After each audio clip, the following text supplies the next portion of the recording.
बिस्मिल्लाहिर्रहमानिर्रहीम। अस्सलामु अलैकुम वरहमतुल्लाहि वबरकातुहू। अब पाकिस्तान में एक बिल्कुल नया फेस दाखिल होने वाला है। गो के इलेक्शन हो रहे हैं, होने भी चाहिए, अच्छी बात है। आवाम को ये अख्तियार हासिल होना चाहिए कि वो वोट के ज़रिए अपने नुमाइंदों को चुनें ताकि उन्हें हक़ की हुक्मरानी दिया जाए। लेकिन उसकी शराइत हैं। शराइत क्या है? आइन का आर्टिकल 62 और 63 जिस पर अमली जामा अब तक नहीं पहनाया जा चुका। इलेक्शन कमीशन ऑफ पाकिस्तान, इस्लामी जमहूरिया पाकिस्तान आखिर कागजात नामजदगी किस बुनियाद पर कबूल करती है, किस बुनियाद पर जमा करती है? क्योंकि जो इलेक्शन है वो तो फ़र्द की बुनियाद पर मशरूत हैं, उसकी शफाफियत से मशरूत हैं, उसके सादिक और अमीन होने पर मशरूत हैं, उसके बाकिरदार यानी कि वो नीज़ गुनाह कबीरा से पाक हो, जिसे इस्लामी दीनी तालीम का बेहतर इल्म हो। ये सब आइन है जिसने नज़रिए क़याम पाकिस्तान के बाद दो कौमी नज़रिए या नज़रियाती सरहदी तकसीम से इनकार ना किया हो, या पाकिस्तान के ख़िलाफ़ कोई या पाकिस्तान के नज़रिए के ख़िलाफ़ कोई काम ना किया हो।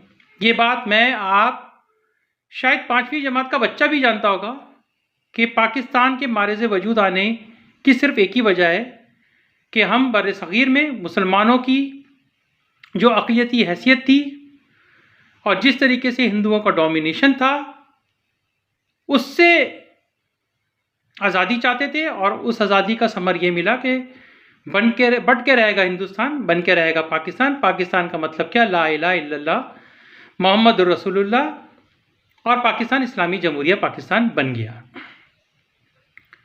और फिर उसको जब आइन दिया गया तो उस आइन का बुनियादी नुक्ता ही अल्लाह की हकमियत पर यकीन रखना, कामिल ईमान रखना, और ये कि ख़ातमुन नबीन हज़रत मोहम्मद मुस्तफ़ा सल्लल्लाहु अलैहि वसल्लम अल्लाह के आखिरी नबी और रसूल हैं। और नीस ये सारी शराइत जिसमें नज़रिए पाकिस्तान से इख्तलाफ ना किया हो, और पाकिस्तान क़याम पाकिस्तान के बाद दो कौमी नज़रिए को झुटलाया, उसका तमस्खर या उसकी सरहदी तकसीम से इनकार ना किया गया हो। और आज माशाल्लाह जिस इंतखाब के लिए आप लोगों को मेरिट दे रहे हैं, उसका मेरिट क्या है? उसका मेरिट ये है कि जब वो अपने इक़्तिदार से निकाले जाते हैं तो वो एक ऐसी महफिल से खिताब करते हैं, यानी कि मैं आज वाज़े अल्फाज में कह रहा हूँ क्योंकि बात हो रही है कि नवाज शरीफ साहब को हुकूमत दे दी जाए, यानी कि तय हो चुका है।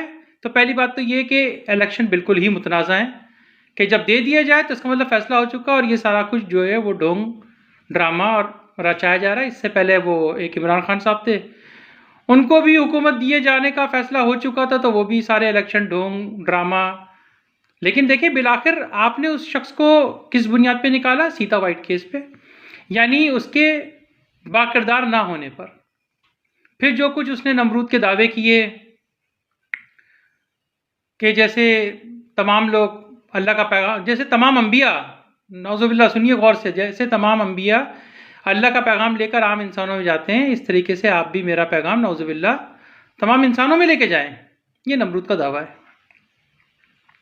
बहरहाल आपने उसको निकाला, अच्छा किया। लेकिन अब उससे भी ख़तरनाक काम करने जा रहे हैं एक ऐसा शख्स, यानी कि नवाज शरीफ साहब, जो कि हिंदू बरादरी की महफिल में खिताब करते हुए उनका वोट कैप्चर करने के लिए, क्योंकि ज़ाहिर बात है वो उन्होंने शायद गदर फिल्म बहुत ज़्यादा देख ली, अमृतसर से लाहौर की बहुत ज़्यादा वाबस्तगी बढ़ाने के लिए, कि उन्हें अचानक से ख्याल आ गया कि कारगिल जो है वो वाजपेयी साहब की पीठ पर छुरा घोंपना था। यानी कि उन्होंने कर्नल शब्बीर शहीद की लाजवाल शहादत, कुर्बानी, इस्लाम से मोहब्बत, क्योंकि कर्नल शब्बीर शहीद जो है वो सिर्फ ज़मीन की खातिर लड़ने नहीं गए थे, वो मुसलमानों को उस जबरी जो कैफियत थी मुसलमानों की मकबूजा कश्मीर में बनाकर रखी हुई थी हिंदुत्व ने, उससे आज़ादी दिलवाने लेकर गए थे। उनकी शहादत का नाउज़ुबिल्लाह तमस्खर उड़ाया और उसे झुटला दिया। और उसे उस महफिल में शेम शेम करार करवाया। तो ये तो अफवाज पाकिस्तान की वहदत पर हमला हो गया। ये जो अजीम फलसफा हम अफवाज पाकिस्तान में रख के बैठे हैं कि जिहाद फी सबीलिल्लाह, इसका भी तमस्खर बना दिया। तो क्या अफवाज पाकिस्तान इस चीज़ को बर्दाश्त करेगी कि आप एक ऐसे शख्स के मेरिट को तस्लीम कर रहे हैं जिसने एक महफिल में बैठकर ये कह दिया, यानी कि सबको पता है कि हिंदू मुसलमान दो अलग-अलग कौम हैं, जिनका ना सिर्फ के मज़हब, ज़बान, कल्चर, खाना पीना, रहन सहन, सब कुछ, सकाफत, सभी कुछ तो जुदागाना था। उन्होंने उस महफिल में फरमा दिया कि यानी इंडिया पाकिस्तान, यानी कि हिंदू मुसलमान का ज़बान कल्चर एक है। जो आलू गोश्त वो खाते हैं वो मुझे भी पसंद है यानी कि मुसलमान हिंदुओं का झटके वाला गोश्त खाएगा। तो आप किसको हक के हुक्मरानी देने जा रहे हैं? मौजूदा प्राइम मिनिस्टर ने कहा कि हमने आइन की तमाम शराइत पूरी कर दी हैं। ये आइनी शराइत पूरी की है। आपने पूछा भाई आपने नज़रियाती सरहदी तकसीम का तमस्खर क्यों बनाया, उसे झुटलाया क्यों? कि ये जो नज़रियाती सरहदी तकसीम है ये तो बस बीच में दरमियान में एक लाइन आ गई है। अगर वो ये कहते हैं कि जी ये जो अभी LOC कायम हुई है ये तो फर्जी है, हमें तो पूरा अपना कश्मीर हासिल करना है, तो समझ में आता था कि आपने मुल्क के लिए कोई बात करी है। आपने तो सरहदी तकसीम से इनकार कर दिया। अब फौज बताए कि क्या ये सरहदी तकसीम महज एक लाइन है? इसी बुनियाद पर तो इंडियन की हिम्मत बढ़ी कि उन्होंने कहा हम LOC के उस पार भी जा सकते हैं। और फिर सबसे बड़ी बात कि जिस पार्टी की ये सरबराह है उस पार्टी ने in house floor of the house में ये ऐलान कर दिया कि आज़ाद कश्मीर एक मुतनाज़ा खित्ता है, ना तो उसे सूबा करार दिया जा सकता है, ना ही इस्तेसाबाब राय इस तहत करवाया जा सकता है। तो वो आज़ाद कश्मीर की आज़ाद असेंबली का इनको कॉन्सेप्ट ही नहीं है। इंडिया ने जब जबरी कब्जा किया तो उसने सबसे पहले क्या किया कि मकबूजा कश्मीर पर से उसका वजीर आज़म और सदर ख़त्म कर दिया और वहाँ पे कठपुतली वजीर आला और गवर्नर बना के बिठा दिया, ताकि वो ये साबित कर सके दुनिया में कि यहाँ पे एक एबनॉर्मलिटी की पोजीशन थी जिसको हमने नॉर्मल करने के लिए उसे अपना खित्ता बना दिया। और अब ये वजीर आला सदर इंडियन आइन के तहत काम कर रहे हैं। ये उनका था और बाद में उन्होंने मखसूस हैसियत को भी ख़त्म कर दिया। खैर उस मखसूस हैसियत से तो हमें कोई फ़र्क भी नहीं पड़ता था, क्योंकि वो तो उनके आइन का आर्टिकल है, उनके आइन का मामला है। हम तो वो चलेंगे जो हमें करना होगा। आपने हमारी आज़ाद कश्मीर की आज़ाद अदलिया, आज़ाद खुद मुख्तार कानून साज असम्बली, उसके निज़ाम का मजाक बना दिया और कहा कि ये एक मुतनाज़ा खित्ता है। तो आप उन्हें हक के हुक्मरानी देने जा रहे हैं। अगर दो कौमी नज़रिए से इनकार की बुनियाद पर आपने इनका मेरिट तय कर दिया, इलेक्शन कमीशन ने इनके कागजात नामजदगी मंजूर किए बगैर किसी तस्दीक के, बगैर किसी तहकीक के, तो फिर तो पाकिस्तान में जिसका जो दिल चाहेगा वो बोलेगा। फिर वो दो कौमी नज़रिए से भी इनकार करेगा, फिर ये भी कहेगा चलो दो कौमी नज़रिया से इसने इनकार किया, अब आगे आ जाइए। फिर ये भी कहेगा कि जी भारतीय जिस रब को पूछते हैं, यानी दीन पर भी हमला किया, पहले मुल्क पर हमला किया, उसके बाद दीन पर भी हमला कर दिया, ज़बान कल्चर पे हमला कर दिया, फ़र्क को मिटा दिया, वाज़े फ़र्क को मिटा दिया। खुद आर्मी चीफ साहब जनरल आसिम मुनीर साहब ने कहा कि पाकिस्तान बनाने का एक वाज़े मकसद ये भी था, यानी कि हिंदू और मुसलमान दो अलग-अलग कौमें हैं जिनकी ज़बान, सकाफत, रहन सहन सब कुछ तो अलग ही है, और ये कलमा तैयबा के नाम पर पाकिस्तान बनाया गया जो मदीने के बाद दूसरी रियासत मदीना है।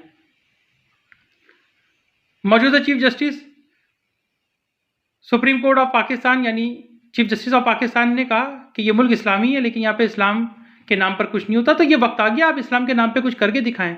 ये आपके अहद का, आपके ईमान का, जब आप पार्लियामेंट में गए आपने आइन की किताब पकड़ी और कहा कि मैं इसका जामीन हूं, तो उसकी जमानत ये है कि एक शख्स ने नजरिए पाकिस्तान से, दो कौमी नजरिए से इनकार किया, उसके कागजात नामजदगी कैसे मंजूर हुए, इलेक्शन कमीशन ने कैसे मंजूर किए।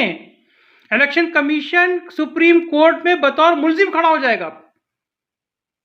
इस तरीके से बार बार नहीं चलेगा कि आप एक एक्सपीरियंस करें फिर एक्सपीरियंस करें। ये हुकूमत से उतरते ही बता देते हैं कि ये इनके अमाल क्या हैं। अगर आप ऐसा लीडर मुंतखब करवाने के लिए ज़ोर देंगे तो फिर आवाम भी यही करेगी, लेकिन फिर उसके बाद आप किसी को गिरफ्तार नहीं करेंगे, ना ही आप कानून के तहत कोई काम कर सकते हैं, क्योंकि जो भी अदालत में पहुंचेगा वो कहेगा भाई जाएं पहले आप हमसे बड़े तो का हिसाब किताब लें कि उसने दो कौमी नज़रिए से कैसे इनकार किया। उसने ये कैसे कह दिया कि भारतीय जिस रब को पूछते हैं हम भी उसी को पूछते हैं, भारतीयों का रब तो सिर्फ एक ही है, वो रब रखा वाला सिक्कों वाला, यानी कि हिंदुत्व वाला। और भारत ने अभी साबित कर दिया कि ऐ मुसलमानों गौर से सुन लो कि हमारे और तुम्हारे मज़हब में बहुत फ़र्क है, इसलिए हमने तुम्हारी तमाम मसाजिदें इमाम बारगाहों को मिस्मार कर दिया है, यानी कि हम तो कहेंगे नाउज़ुबिल्लाह शहीद किया इसने। और अब उन्होंने इससे भी बढ़ के ये काम किया कि मस्जिदों में जाकर बुत रख दिया, कहा कि यहाँ पे पूजा करो, यानी कि तमस्खुर भी बनाया, मजाक भी बनाया हमारे दीन का। मतलब क्या कहूँ मैं, और आप इन लोगों को हक के हुक्मरानी दे रहे हैं। इलेक्शन कमीशन बताए कि कागजात नामजदगी मंजूर करने के दायरे कार क्या है, जो आपने लेवल प्लेइंग फील्ड दी है। और ये किसी एक लीडर का मसला नहीं है, ये तीन बड़ी जमातों का मसला है। तीन बड़ी जमातें अपने हिसाब से काम कर रही हैं। आज इस्लामी जमातों का दीन के इम्तिहान का वक्त आ गया है, मौलाना फजलुर रहमान, सिराजुल हक साहब का, कि क्या आप किसी ऐसे शख्स की हिमायत करने को तैयार होंगे जो ये समझता है कि जो मुसलमानों का रब है वही भारतीय हिंदुत्व का भी रब है।